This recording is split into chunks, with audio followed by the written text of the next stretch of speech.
I believe it was on one of my shorts, the Kamala Harris short, where she was telling black folks, get yours, you know. I still don't believe that she would have said it if Democrats were in office. But anyway, someone wrote a comment saying that Mr. Sharpton was an informant. I never heard of it.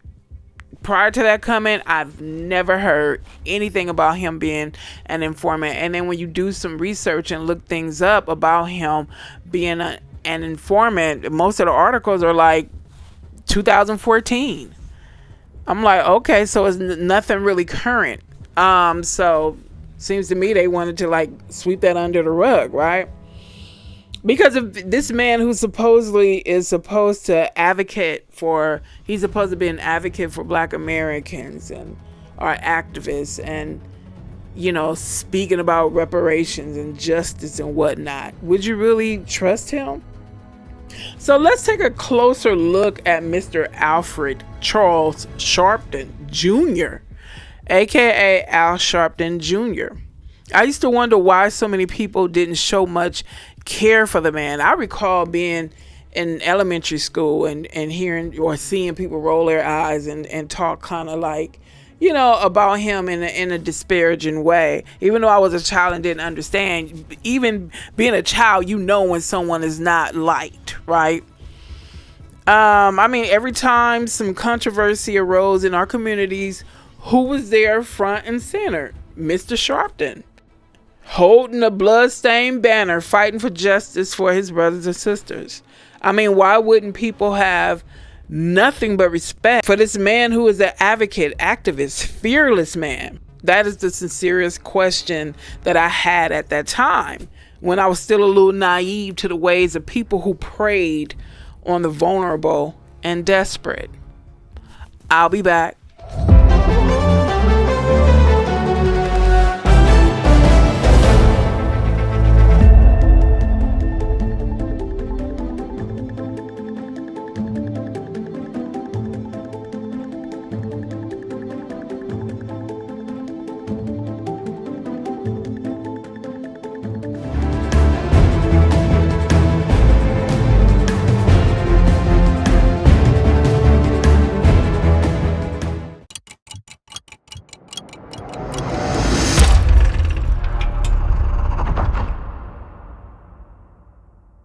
Hey everyone, thank you people who have returned, those who are new, you're welcome. And let's get on with this. I became interested in knowing a little bit about Mr. Sharpton when I found out that he was an informant. It just made me distrust him even more. Like if the distrust I have for him was like at a 90, when I found out, and it was several people that came in saying that, it went from 90 to like 200, you know? I was like, an informant? What? And these black people let him represent them? Like, you don't have any questions in your head? Like, if he was going to be an informant for these people over here for whatever reason he gave us, which he said his life was being threatened. How do you know that? Okay, if the FBI offered him some kind of help, wouldn't they want a lot back in return? Okay. Let's get on with this business about Sharpton working for the feds as an informant. Makes me think he's still acting as an informant. Makes me think, honestly, yeah, it makes me think that he's still acting as an informant. That's how I feel. He can easily gather information about black Americans acting as the activists for their concerns or our concerns. It's the ones who are closest to you and the ones who can get close to you that you need to be concerned about sometimes. I'm not saying everybody who gets close to you or want to work with you can't be trusted. I'm not saying that at all. But there are some things that you can see, you know, some things you see, like, I don't know. I want you guys to take a look at the people who support Sharpton. These are the people I assume he wants to support him. Yeah. Check this out. AI will help you with all your work. They'll help you with your office work. Not AI. Sorry. DEI. Okay, what's that? You tell me what that is. What is the DUI? DEI. DEI. What's the DEI? Is DEI a good thing or a bad thing? It's a bad thing. It is no equality. It is no fairness. It is no justice. Al Sharpton says DEI is great. Oh, okay. Well, he says great is great. No justice. No peace. No peace. No glory. No peace. No peace. Oh, no peace. What does it mean? No justice, no peace. Oh God. It basically means I don't want to do this. I'm scared. It just means simply that no justice, no peace. Well, break it down for me. I'm going to break it down just like this. No justice, no peace. When I saw that part of the clip where they didn't even know what no justice, no peace meant. I mean, it was bad enough they didn't even know what DEI meant. But no justice, no peace? How could you... No justice, no peace? And you say you're Black American? No justice, no peace. Let me break it down a little bit for you. The phrase "no justice, no peace" became an anthem in 1992 Los Angeles riots following the killing of 15-year-old Latasha Harlins in 91. Her aunt Denise Harlins became a prominent activist fighting for justice after a judge gave the shooter Soon Jadu probation instead of prison time for voluntary manslaughter. We was all over the city saying no justice, no peace. That is when that phrase, that chant became, like they said, the anthem for fighting injustices. And if you claim to be Black American and you don't know that, stop lying. I was just so annoyed. And then I just discovered that Denise Harlins, she died in 2018. I was wondering why I had never seen her social media presence, or I hadn't seen it. I was just wondering why I hadn't seen or heard anything, because she was still really active in fighting for rights and fighting against injustices. Last time I saw her was years ago, and I went to her and her family's house for Thanksgiving, and I haven't heard from her since. And that was before 2018, of course. But yeah, when I saw that clip, I was annoyed. So I went to go do some little research, and that's when I discovered a couple of days ago that she was deceased. So I'm gonna try to get in contact with her family some kind of way and send my condolences. But let's get on with this, folks. So I also became interested in finding out a little bit more about his National Action Network. And yeah, just I have not been interested in Sharpton, honestly. I have not. But when I found out that he was an informant, I was like, let me find out a little bit more about him. So the National Action Network, NAN, was founded in 91 by Reverend Al Sharpton. I'm not calling this man no Reverend. By Al Sharpton, is a leading civil rights organization that promotes a modern civil rights agenda based in Harlem with chapters nationwide. It advocates for police reform, voter protection, social justice, equal opportunities through direct action, protests, and crises victim assistance. And you would think that, do you guys realize how long Sharpton has been doing this? You would think there would be more accomplished, like so far, because I noticed it didn't say anything about reparations. So that's how he keeps people, or he keeps his pockets full by not advocating for that. He'll say a little bit here and there, but you've been up there too long to not have gotten anything done. I'm looking at people who's been up there for like 5-10 years and have not gotten anything done. But you guys have had these conferences, you'll have these meetings, you'll have, you have a little bit here and there. You have things where you can make money. But so far as when it comes to reparations and seeing major progress, it's like you're straining your eyes to see. Makes you wonder. Now, I listen to a lot of content. I listen to a lot of folks who are about that life when it comes to Black American issues and concerns in this country, history, what have you. But I also look at what you've done. I look at your track record. So let me go on. All right, then I want to talk a little bit about this article I found dated April the 8th, 2014 about Al Sharpton, FBI informant. The title was Al Sharpton, FBI informant, ? New claims revive 80s mob story. As I said, it was published April the 8th, 2014. It seemed like after 2014, it just cuts off. They was like, listen, we can't, you guys can't keep publishing these stories because we want the nigresses to follow this big nigress. And if they think he's a foreman, you know how these nigresses feel about snitches. Okay, let's go on.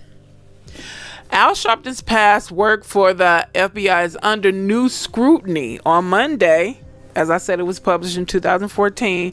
The website The Smoking Gun published documents that it claims detail Sharpton's work as a confidential informant during mafia investigations in the 1980s. Sharpton admits recording conversations with alleged mobsters for the FBI, but he denies doing anything wrong. Sharpton has admitted to working with the FBI and recording conversations with alleged mobsters. The website, The Smoking Gun, published documents detailing Sharpton's involvement, saying he's the guy referred to in the documents as the confidential informant 7. This was back in the 1980s during some of the Bureau's biggest mafia investigations. At a press conference today in Harlem, Sharpton said he cooperated with the FBI in the mid-80s when his life was threatened by thugs in the music industry because he insisted that black concert promoters should play a bigger role in the industry. Sharpton says he went to the FBI, who in turn asked him to record conversations with the alleged mobsters using a specially equipped briefcase. Now, if he did that because he was looking out for black folks, like really looking out for them, I may be able to overlook it, but I don't know. Because like I said, I can overlook that, but I'm looking at the history of how long you've been doing what you're doing and still looking at what's happening today. You know a lot, Sharpton. You heard a lot, you've seen a lot, you know a lot. And you can use that as leverage to get more things done, but you're not. You're looking out for yourself. Mr. Sharpton is synonymous with the black community, like venereal diseases are linked to wild sex. Ugh. I know that was kind of grody, but hey, if a quack like a duck is a duck. He's been a part of every major act of injustices in our community when the spotlights were on. When the lights go off, he quickly ducks out.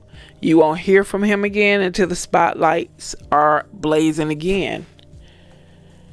So let's check out some fast facts I found out about Sharpton. I just wanted to put some things out there that maybe some people didn't know about Sharpton, whether you just didn't care to know, you were indifferent. If you're one of them people on this earth who've never heard of him before, okay, you understand. Let's get on with it.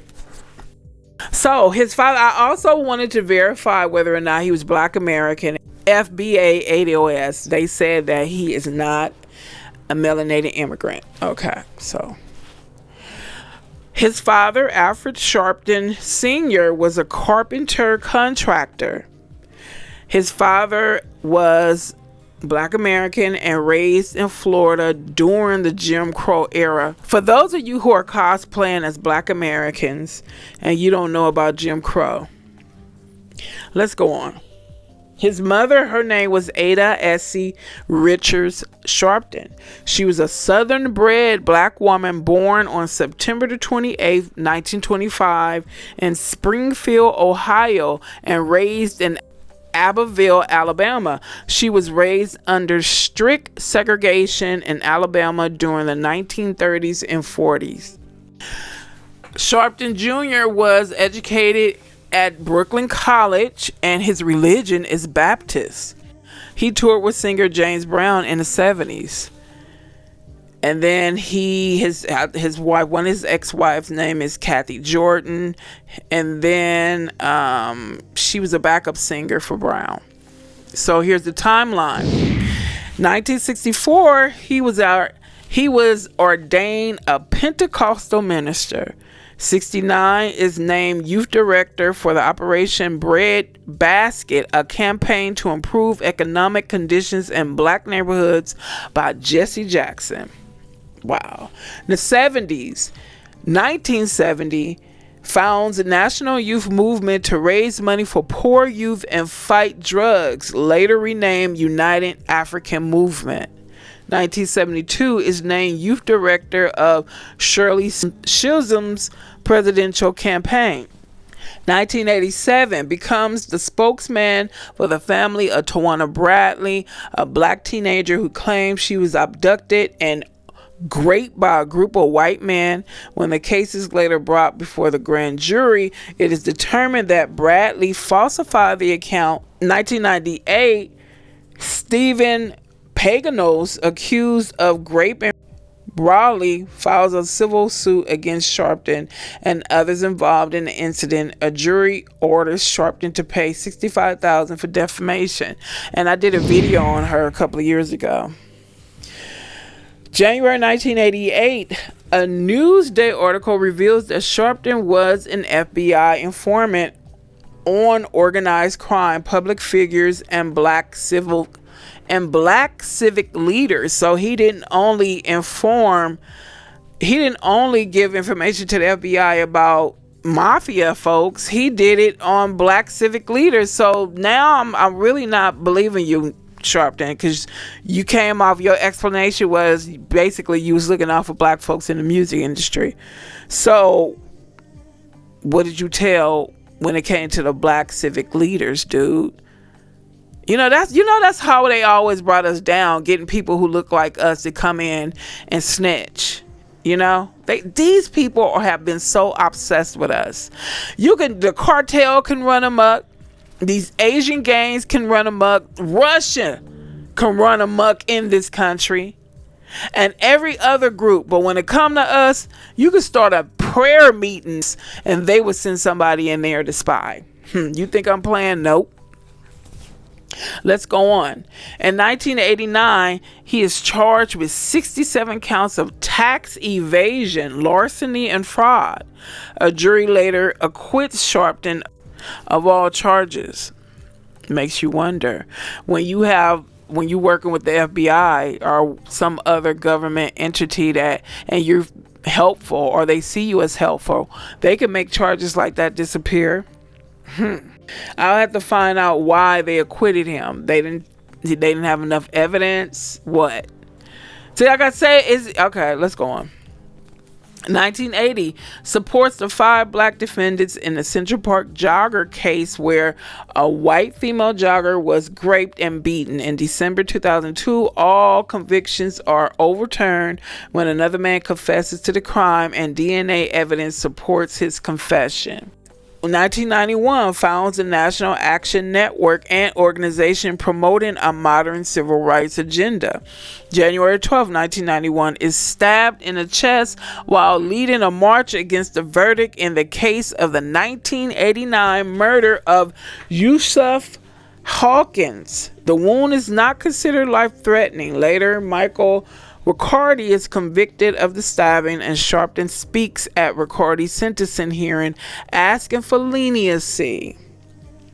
August 26, 91, speaks at the funeral of Gavin Cato, a 7-year-old black child who was struck and killed by a Jewish driver on August the 19th. Cato's death sparked 3 days of riots in the Crown Heights section of Brooklyn, in which a Jewish student from Australia was stabbed to death. 1992 places 3rd out of 4 Democratic candidates in New York's primary for the U.S. Senate. 1993, Sharpton pleads guilty to a misdemeanor charge of failing to file state income taxes for 1986. 1994, runs and loses in the primary for Daniel Patrick Moynihan's U.S. Senate seat. February 94, converts from Pentecostal to Baptist and returns to preaching. There's a picture. That picture of that little boy, that was him preaching at 7 years old. 97, comes in second in New York's mayor primary with 32% of the vote. 99, organizes a massive demonstration after the death of Amadou Diallo, an unarmed man killed by police outside his Bronx apartment. 2001, is sentenced to 90 days in jail for trespassing on U.S. Navy property during a protest of military training activities on the Puerto Rican island of Vieques. April 22, 2003, formally announces his candidacy for a Democratic nomination for president. He had big dreams, huh?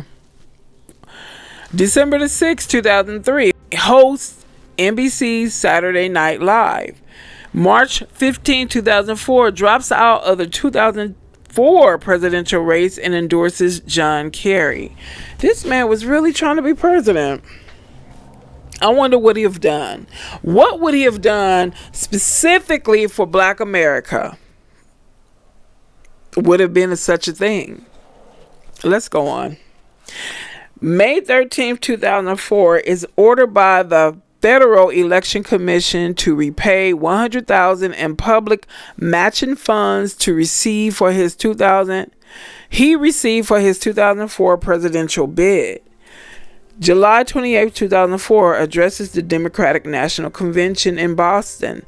November 2nd, 2005, speaks at the funeral of Rosa Parks.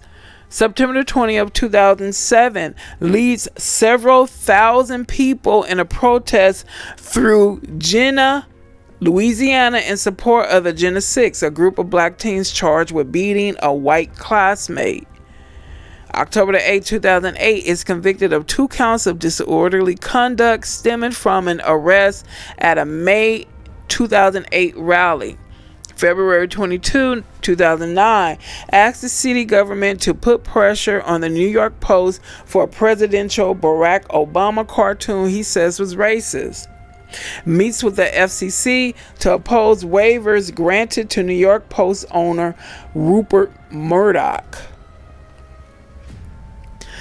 April 23, 2009, is fined $285,000 by the FEC, alleging he received hundreds of thousands of dollars in private funds. It is later found that his National Action Network gave hundreds of thousands of dollars towards his campaign that should have been covered by his election committee.